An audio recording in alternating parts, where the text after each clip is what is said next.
Honourable President, members of the House, I rise to address this House on behalf of the people of the Eastern Cape. The Eastern Cape is consistently an afterthought.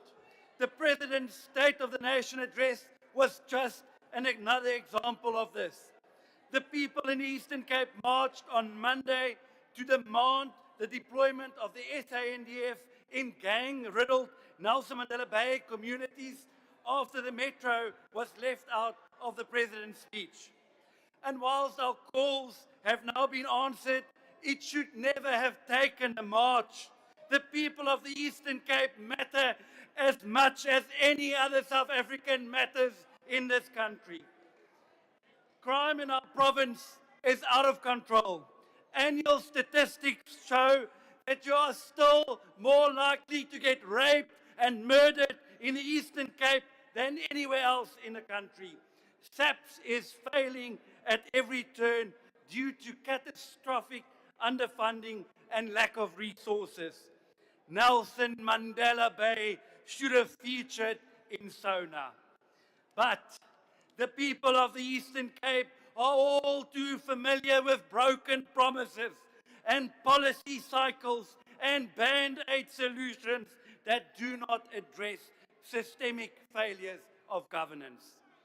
Chairperson, the Eastern Cape is the birthplace of giants rich in its history, culture, and natural beauty. It is home of agricultural strength, manufacturing potential, world-class ports, an automotive sector that anchors Nelson Mandela Bay and Buffalo City. But just because we are resilient does not mean we can be an afterthought or completely ignored. Economic powerhouse of the Eastern Cape, backed by several powerful industries that employs tens of thousands of people. It is uniquely positioned between two harbours, including the Ngqura Deepwater Port and Coega Special Economic Zone. But a city's potential cannot be realized without leadership that delivers, budgets that work, and accountability that means something. Over the last 2 financial years, Nelson Mandela Bay has sent back more than R1 billion in unconditional grant funding. The leadership gets the money, but they cannot spend it. It now faces a further R440 million withdrawal from the National Department of Human Settlements because of severe underspending. It is unforgivable. The midterm performance report tells the story. The city has only met 16.67% of its basic service delivery targets, a sure sign of weak and disinterested leadership. Most recently, there was almost a city-wide week-long power outage due to the collapse of pylons which had rusted all the way through. Honourable Chairperson, unemployment remains painfully high. Our youth unemployment is even higher. The latest statistics show that over half of our population cannot find work. Over the past 2 years, more than 6,000 manufacturing jobs have been lost in Nelson Mandela Bay alone. Service delivery failures have eroded trust. Councils across the province are collapsing. In many towns, waste collection, reliable power and maintained roads are now only pipe dreams. In most municipalities, infrastructure is not being replaced or maintained. Criminals constantly vandalize the little bit of functional infrastructure that we have left. And in some areas, it is starting to resemble a war zone. Water insecurity is no longer a distant threat. It is the norm. And most of this is caused by inept municipalities who cannot maintain their infrastructure.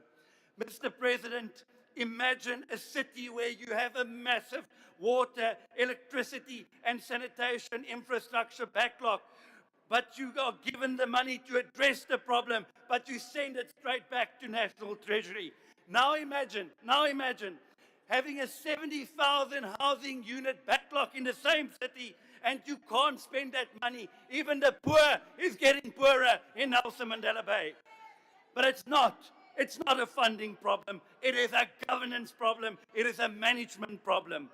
Nelson Mandela Bay has seen no less than 48 municipal managers since 2009, roughly one every 3 months. Our current city manager has been suspended, sitting at home since October 2023, earning in excess of 7 million rand during that time. Honourable Chairperson, we are witnessing a dangerous brain drain from government, particularly at local government.